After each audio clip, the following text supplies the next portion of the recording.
Over to you, Manthan. Thanks, Anubha. Thanks so much. Very warm welcome and good evening to all of us here. Thanks for joining in, taking out your time for this amazing, half an hour of impactful learning. So, just to set the context, all of us have, of course, been familiarized with it already. We are definitely talking about in these next 30 minutes. We're going to talk a lot about the learning culture. Prior to going more details on the topic, let me just give a brief introduction to myself. I'm Manpreet. If I have to talk a little bit, I'm an educationist and largely a trainer and a coach. And of course, all of this I've been doing for over 2 decades now, multiple organizations. In my current capacity, I lead the Center of Executive Education at the Fortune Institute of International Business. And by the way, at FIB, we believe in never stop learning, which is very much in sync with today's theme. So I think, yeah, that's largely me. And if I move now to the topic, we are definitely talking about the learning culture. We're talking about essentially these two main agendas. One, why do we really need to foster the culture? And two, how do organizations align themselves to the culture? So that's going to be really our subject matter. And I'm going to really request each one of us to participate, to contribute to this discussion. We do have our subject matter experts. So I'm going to just introduce our experts in a bit. Prior to that, also at ISTD, we firmly believe that learning is really the essence. Learning is the blood and air that keeps us going. And very much in the spirit, we all of you've seen the message. We are organizing a learning packed outbound engagement. We are all heading to Rishikesh on the 30th of September. Look forward to each one of you being there. All right, so I'm going to now quickly request we have with us two, people just right to be talking about this topic to, really established trainers. So we have Manisha Khanna here and we have Nidhi Khanna. I'm going to begin with Manisha. Just allow me a second. I'm sorry, Yeah. there's a bit of a thing. Good evening, everyone. Am I audible, Manpreet? Am I audible? Yes, Manisha. Yes, we can hear you. All right. Yeah, sorry, just a little bit. There's something with my, this is it. Okay, Manisha, would you want to meanwhile talk a little bit about yourself? Just allow me Yeah, 1 second that's and I'll okay. come back. That's okay. We Yeah, are in if a you could. ISTD itself with a family, so Yeah. that's okay. This is Manisha, and I'm basically from training background. I completed ISTD, being the one of the honor degree. I always say not diploma; it's a degree. So anyway, working on the same stream, I have a blend of corporate and academic training programs. I took training programs in the corporate, manufacturing, academic. So it's a very blended kind of program which I really take. And currently, I'm pursuing PhD in management. That's precisely on learning culture only. So I would love to be, a part of this program. And thank you, Anupa. Thanks, ISTD, for giving me this opportunity. Over to you, Manpreet. Thanks, Manisha. So in all honesty, I can confess I kind of fumble a little bit because I couldn't see your, that the profile that you carry with you is so super rich. I All, had to really go back to it and, so no, I no, didn't want all to our miss any of experts, it. I will. But thanks for sharing that, So I'll just add to what Manisha's already said about herself. Of course, she's like an independent thinker, and she has said already she comes with a blend of both academics as well as the industry. So I wanted to actually take a quick look because I see a long list of organizations she's been associated with.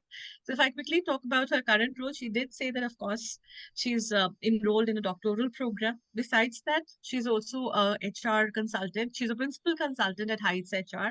She has worked with multiple other HR consulting agencies prior to that, in a spanning career of 1994 and till date.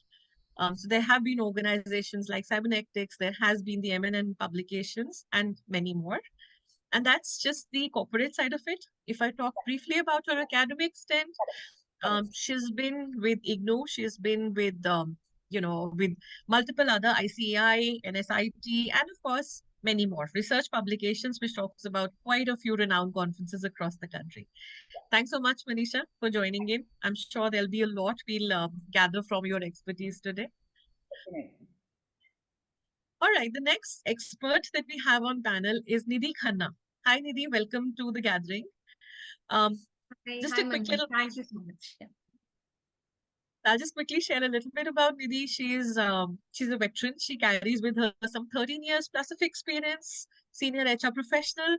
She has through if I talk about her journey in being the HR professional, she started her career with a fintech startup. And of course, the startup went on to later achieve funding from the Franklin Templeton Group, and this is way back in 2015. Thereafter, Nidhi has also been associated with Jagran Digital. In her current capacity, she works with Hindustan Times Limited as the HRBP in the HRBP role. Now, a very interesting facet of Nidhi's profile, besides what we know of her as the HR professional, she's a passionate podcaster. So she loves to share her experiences, her views, the storytelling way. And I'm sure, Nidhi, if you could share some of that today, that'll become really, really insightful for all of us. So, Nidhi, I'll just quickly roll it to you for if you want to kind of add something to whatever I would have missed, and then we move to the panel discussion. Sure. So actually, learning is something which I feel, everyone keeps on doing every time. So that is what which I have done. I have started my journey from a startup. I learned there, then I moved to some media conglomerates. I didn't stop learning. Just to make sure that I am traveling along with Gen Zs today, I have learned how to do podcasting. I have learned this skill, and now regularly on every Friday, I release an episode. And I just collaborate with people on social media. I get to know what they know about particular skills, expertise, and all, and I just talk about that on my podcast. So, purpose of getting into podcasting is learning only. There are certain skills which I am completely unaware of, like anthropology. This is something which I have learned while I was doing podcasting only. Fitness, I went into fitness regime after when I podcasted with a fitness expert. So that is what I am right now doing, and this is what I'll keep on doing in my life, that I keep on learning new things and adding new things into my portfolio. Amazing, Didi. Thanks so much. You are quite an inspiration. I'm sure we'll enjoy, taking tips from you in the next, whatever time we can squeeze out from your For sure, schedules. for sure. All right. Yeah. Thanks so much. All right. So I'm going to straight away, without taking any more time, I'm going to straight away move down to some questions that I have up my mind. And while the experts are here, I want to gather the best of it. So I'm going to start. Yeah. So if I can just, just again, I'm sure everybody has this on their mind. We just want to know what typically, since you had a rich experience, what typically do you think organizations today and in today's age can be really doing to foster that learning culture? If I could gather your thoughts. Yeah. See, this Yeah, this is a very disruptive environment these days.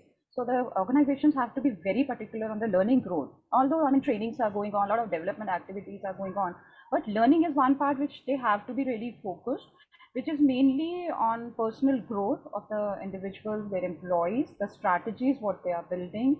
The communication should be very clear. I mean, whatever be the programs, and they should, the time allocation of the learning resources is very important for them, because a lot of employees are working in hybrid environment, and they are working sometimes on the shifts, and there are a lot of things which are happening these days. So the HR and L&D professionals within the organizations, or the leaders, whosoever be the responsible, they have to be very particular on the time allocation of these learning resources, which are available online or offline or in hybrid, whatever be the mode. It should be focused on the personal growth. Along with that, the constructive feedback is very important, because feedback is, everybody is fair of that.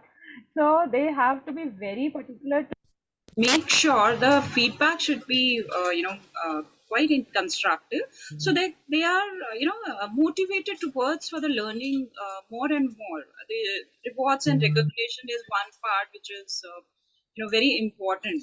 In few of the organizations are taking initiative, they are giving reward those who complete their learning resources, either cash rewards or recognition certificates. There are a lot of things that depends on the organization as well. So these are few strategies, I think, which are very important for an organization, along with, because continuous learning is very important. We all are learners. We are sitting here, I think everybody in this forum is learner. And once we really think of that we are learner, then only we can be able to learn. Otherwise, there is a full stop. So it should not be there. So we have to be very particular on ourselves, along with the organization, of course, play a very important role in the continuous learning for the, the employees, and to support their personal growth. And of course it will definitely goes up to the organizational growth, and definitely the, yeah, that's my thought on that. Great. Thanks, Manisha. Thank you so much. Nidhi, if I may request, let's get your thoughts as well. Of course, Manisha has talked about the feedback, the relevance of feedback, which we understand is so important, the relevance of the rewards, the relevance of the incentives. But I'm sure, with the kind of organizations you've been associated with, if you could, add your thoughts to it.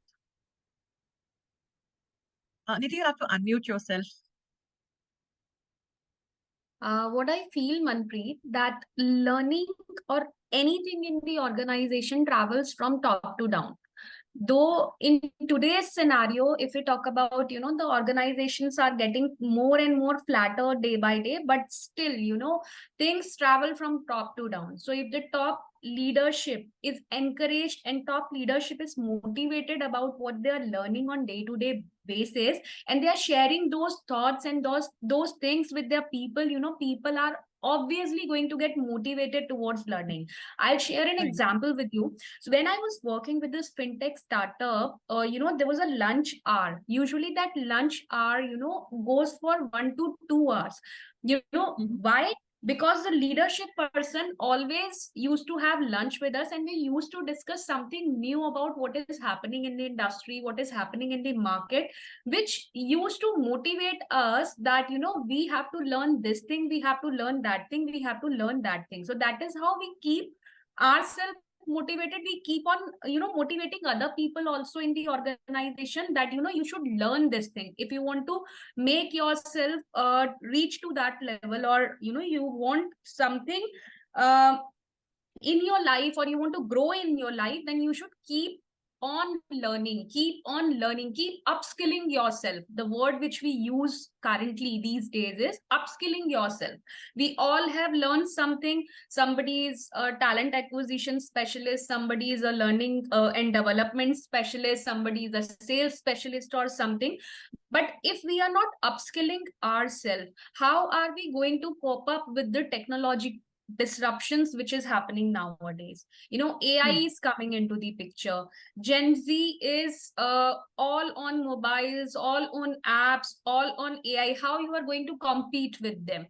How you are going to make sure that your organization is top ahead in the list of competitors? So learning is the only thing which keep a person going, as an organization is a group of individuals.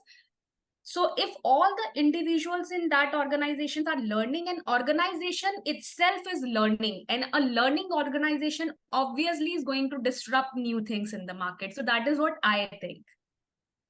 Absolutely. Great. Thanks so much. And in fact, I'm going to take a little something from what you just shared, Nidhi.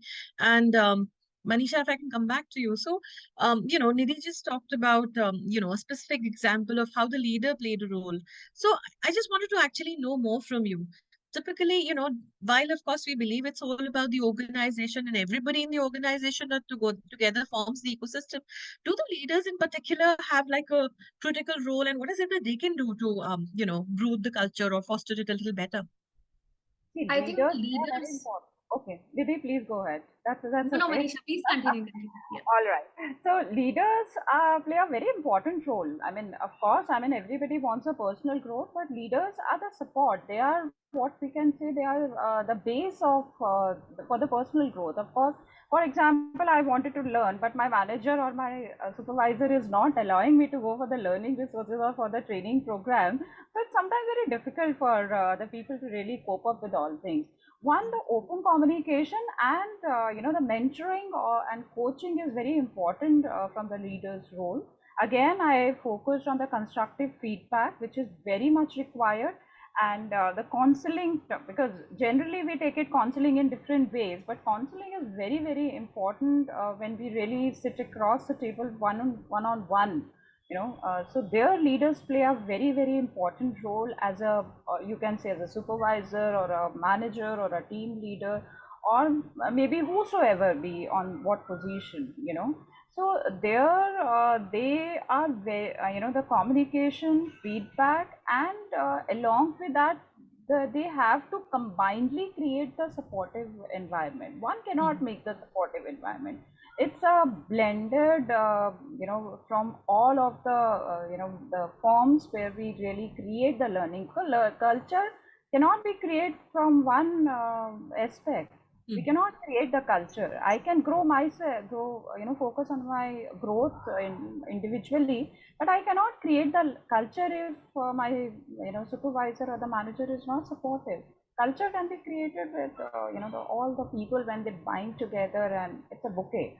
It's not a single flower. Flower one can bloom, but bouquet, of course, is very beautiful. So this is how the culture is defined. Yeah. I think Nidhi, you also wanted to add something. Let's and maybe if you have a message for the leaders. So, if anyone is from science side, they must have studied law of entropy. So, as per law of entropy, energy expands. So, anything which is in solid form becomes liquid, and anything which is in liquid form becomes gaseous. So, that is how what the top leadership mindset thinks about anything, not learning anything. So if the modus operandi or mode of operation is through fear, they are going to inculcate fear in people. If the modus operandi is through learning, they are going to inculcate learning culture in the organization. Though everyone is responsible for creating culture of the organization, but the top leadership is at most responsible for creating this type of environment for the people where they are free to go to their managers, to their superiors, and say that this is something which I want to learn. This is something where I would see myself in upcoming 2-3 years, and this is the skill which is going to help me. How you are going to make the arrangements of those learning resources to that people basis on their requirement, basis on their motivation, that is actually going to help the organization. Obviously that has to be aligned with organizational strategy also, but yeah, if you are not going to make sure that you are giving that sense of security to your people and you are inculcating fear, then you are not going to motivate them at all for the learning and all. Doesn't matter how many rewards you are going to keep for upskilling yourself or anything. Got it. Perfect. So, Nidhi, I'm just going to take this discussion a little further with you, and this is just coming from a little bit on of whatever my little experience goes in, the training zone. So, I've come across organizations where leaders might be inclined to take on, a training intervention, and so is the HR and the L&D team, and they're largely aligned. However, what about, and again, this is talking largely about the culture of the organization. How about people who've been there and who are a part of the old block? So, that rigidity, the resistance where people do not want to really take on a change. So, if I could gather your thoughts on what is it that we can do about such organizations, stalwarts, and, that typical philosophy, मैं जो कर रहा हूँ, बिल्कुल ठीक है. I don't want to change. So actually change is the only constant. And this is something which we learn, and I mean everyone learns it, doesn't matter in whatever age you are. Some people learn it earlier in their life and some people learn it later on in their life. So if you are a conscious leader, if you are a conscious top management person, then obviously you are going to create certain examples there for the people that change is something which you can't stop. Everything changes. Day changes into the night, night changes into the day, right? You can't stop that. That is something which is not in your hand. So for example, if an organization operates in a certain manner, in current case scenario, there could be a possibility that the situation changes, international law gets changed, or government's policy gets changed. How are you going to cope up with those changes? And what only can help you is when you are skilled enough to manage with those changes. If you are keep on fearing with the changes in the environment, within you, everything, then you are not going to survive anywhere. It is something which is the only permanent, and that is something, if is being feeding to the people time to time, that is probably can help people to understand the need of learning, and the understanding the need of keep them upskilling to make sure that they are ready for any kind of changes in their life. Perfect. Thanks, Nidhi. And meanwhile, I'm sorry, I'm kind of just moving a little bit away, but over to the audience for a while. Just wanted to request if, I mean, I'm putting my share of whatever possible curiosity and whatever questions I'm trying to get the maximum out of this August gathering and the speakers we have. But if you have any questions up your mind, please feel free to unmute and talk or raise a hand or use a chat box. But I'm sure our speakers would be kind enough to address the questions that you would want to put to them. Okay, I'm going to move further, and this is okay. I think Gurukji wants to say something, so please go ahead. Okay, thanks for your permission to come at the early stage instead of waiting for the Q&A. It's the right time. I am very impressed the feedback which has been given. What are the real things that hold the training in the corporate world is the cost. And I will appreciate if the experience of both the speakers can be shared the cost, because why we do not go for the training, because it is very expensive. So how you can be the cost effective, how if you really love the training, then you should be economical, not if you, I don't use the word cheap, you should. And everywhere in the corporate world we say are both mega hai. So how you would like to address to that? Thank you. Thank you so much, sir. I think आपने हम सबके मन की बात पूछ ली. Correct. Yes, over to you, Nidhi. Let's hear your thoughts. So thank you so much for asking this wonderful question, Mr. Gurmukh. So, learning is something nowadays when everything is online and everything is available on the internet.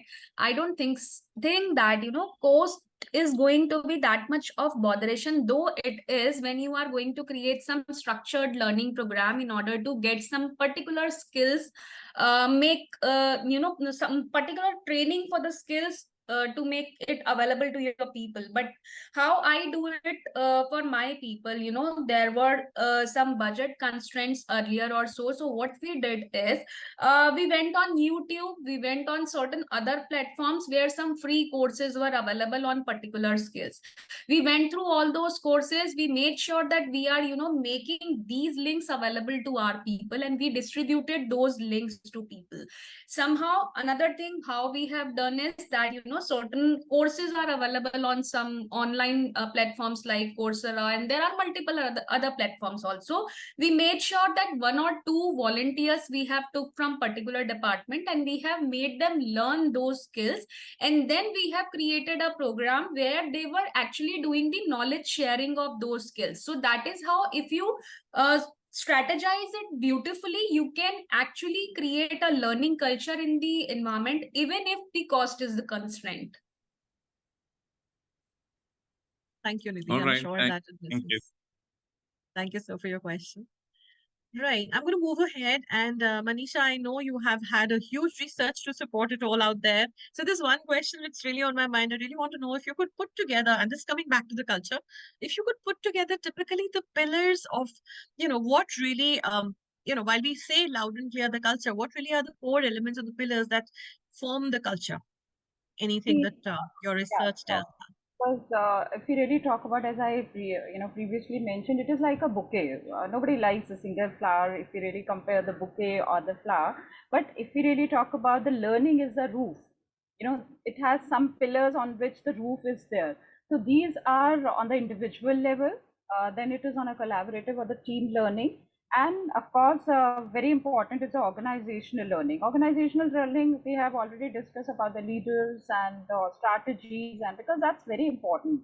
As Nidhi also quoted, it comes from top to bottom, but still it is, sometimes it flows from bottom to top, because one has to be very motivated and wanted to learn. So individual learning is one. First thing is a person himself or herself should be quite motivated and well, clear about their learning objectives. So that's very, very important, because unless and until one is not very clear about the learning objectives, so doing the courses or the learning here and there, and after some time they'll get demotivated, कि कुछ नहीं हो रहा.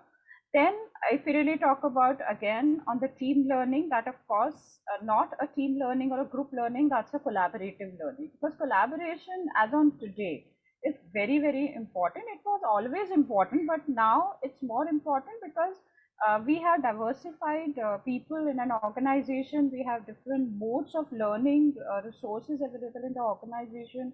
E-learning is there, hybrid is learning. Some of the programs are very well,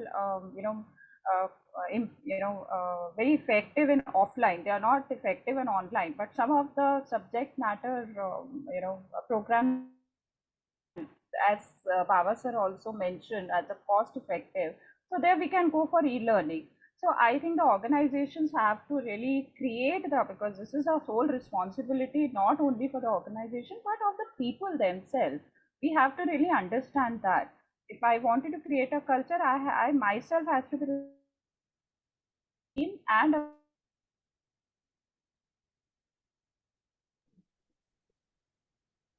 mindset, I cannot create the culture. That is, these are the three pillars which make actually the entire roof of learning of an organization, which is based on different branches, and there is learning environment, supportive environment, feedbacks, and how the manager is learned. That's very important. Now, my manager should be more learned than me, then only I can be able to get the right, correct path from them. So there I have to be really that's very important. But generally it's been seen that employees or the down the line people are, they are quite enthusiastic and motivated to learn more and more, and their manager is, अरे क्या करना है, हो गया बस, just focus on your work, what you are doing. So there you have to be really, cope up with all those things. Sure. That's very. Thank you. So I'm just taking up from the pillars, and I know we're running out of time, but this one quick thing, and again, if audience has something, I'd be happy to, take them up for the audience. Nidhi, coming back to you. So you talked about the role of the leader. We talked a lot about culture, and Manisha just mentioned how important it is to have a lot of clarity on what is it that you really want to achieve, and what really are the learning outcomes that you're looking at. Now, what if and how does the leader really, what is the role of the leader typically to match up individual outcomes to the organizational outcomes as a part of the larger picture, if you would want to talk on that? Sure. So the clear answer of this question is going to be empowering, keep empowering people. If you are not delegating properly, you are not empowering your people properly, they'll obviously not be able to understand that where they are lacking actually. And obviously giving the constructive feedback to people. It is and discouraging the negative self-talk as well as negative talk on the floor, on the where exactly they are working. So these are the few things which a leader can do actually. Keep empowering your people, make them feel free to talk to you on anything. For example, if I feel that I could be good in this thing but I am not good in that thing, but you have actually delegated a task to me on a wide thing which I feel personally that I am not very good at, so I should feel free to come to you and discuss that I think I can do this better, I cannot do that better. If that openness is there, no, people are going to open up in front of you, and you'll also able to learn that where exactly the upskilling is required and what kind of training program is required to make that person more confident about what exactly this person wants to learn. So that is what the leadership should be committed about, that make people feel empowered, keep delegating the work, and provide them the resources also. Right. Hey, thanks so much, Nidhi. Thanks, Anuprit. All right. So I think if the audience does not have any more questions, we can actually, I'm going to now request actually before we close this, we have with us Dr. Anuba, the chairperson. Let's get Anuba ma'am's views also. So Anuba, over to you if you would want to share something. Thanks, Manpreet. In fact, very well taken up by Manisha and Nidhi. I was just looking at the commonalities, Khanna, between both of you. So this is the certain things we should pick up between the, cues. In fact, one very important, I would say, into this fostering culture of learning, acknowledgement is really, really important. And I witnessed that in ISTD Delhi chapter, we have actually started doing that. So employees appreciation recognition from, it's really important for the time, energy they have actually invested in the learning. I would like to give you one very interesting insight today. US, companies actually spend $28 billion on education programs every year. But the most interesting insight today I would like to share here is only 40% knew their employers offered this program, and 2% of employees actually use such assistance program. So somewhere we really have to educate, and in this the leaders really play a very important role. And I always say, to secure the support of the C-suite champions and managers, it's very, very important, because again there is another stats. 90% of companies with a strong learning cultures have senior executives actively engaged in LND initiatives. Whereas if you see, only 34% of learners have an executive team which encourage them to learn. So I think it's really, I could hear that what Nidhi was mentioning, that it actually disseminate from top down approach. It's so very important.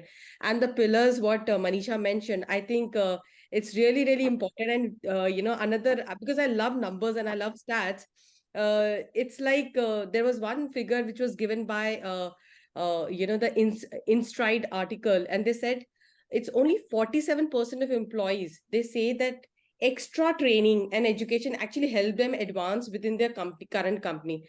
So I think keep doing that, keep educating, and keep incepting it, such things, so it will be wonderful. So thank you so much, Manpreet, for this. Pleasure, Anubu. Always a pleasure to listen to you. Thanks so much.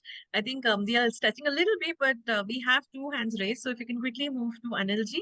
Anilji, I think you want to share something. Please go ahead, and then we'll move to Yeah, Yashwanji after that. thanks, Manpreet, and thanks for Manisha and Nidhi, wonderful insights. But when I look at this subject, learning, so dichotomy between claiming openness to learning and actually practicing it is indeed a complex issue.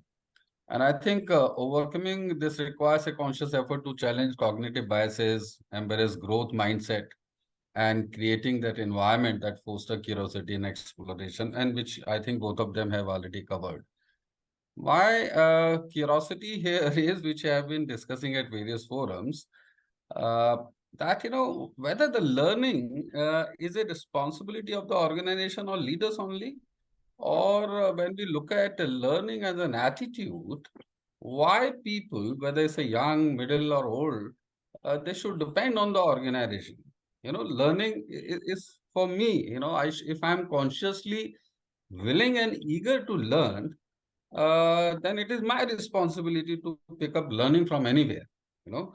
And so what is your thought in that, whether we should keep on focusing to embrace the learning environment as a responsibility of someone to give me opportunity to learn, or rather I should explore myself? Sir, I would like to answer this. Manpreet, if you allow me to do this. Yeah, Actually, please, Manisha. Anilji, learning is not an individual. See, learning, of course, can be an individual effort. It is, of course, for the individual growth. But when we are talking about the creating a culture, culture cannot be created by only if I wanted to learn. I wanted to do ISTD diploma, and ISTD is not supporting me, giving me all the. I mean, this is just an example. It's not like that. So if my organization is not taking an initiative to allow me to go for the trainings or for the learning, resources or whatever be I opted for, so this is a combined effort. Culture cannot be created with one person. Of course, I can grow. I have a zeal to learn so many things. We found within. I mean, I go to the colleges for the MBA or BTech students also. Even I was in panel for ICI. So, there I found the students have so much of zeal, but it depends how the organizations, how their, I used to train CA interns, but it is more important whether their CA firms are allowing them to go for those trainings or not. It's, of course, it is an attitude. Learning is a blend of psychological aspect and management. It's not one way. mean, a culture can be created by all of us. ISTD is creating a culture of, creating, organizing Manthans and lot of learning environment. They are creating the environment. Environment, of course, is equals to culture. Right. So this is Thank you so much, Yeah, Manisha. I'm sorry I'll have to intervene because we're just no, running that's out of okay. time I quickly here, understand. Shwanji. We'll just take about 30 seconds and if you could quickly look at what you want to say. Yeah, thank you. Thank you. Good evening, everyone.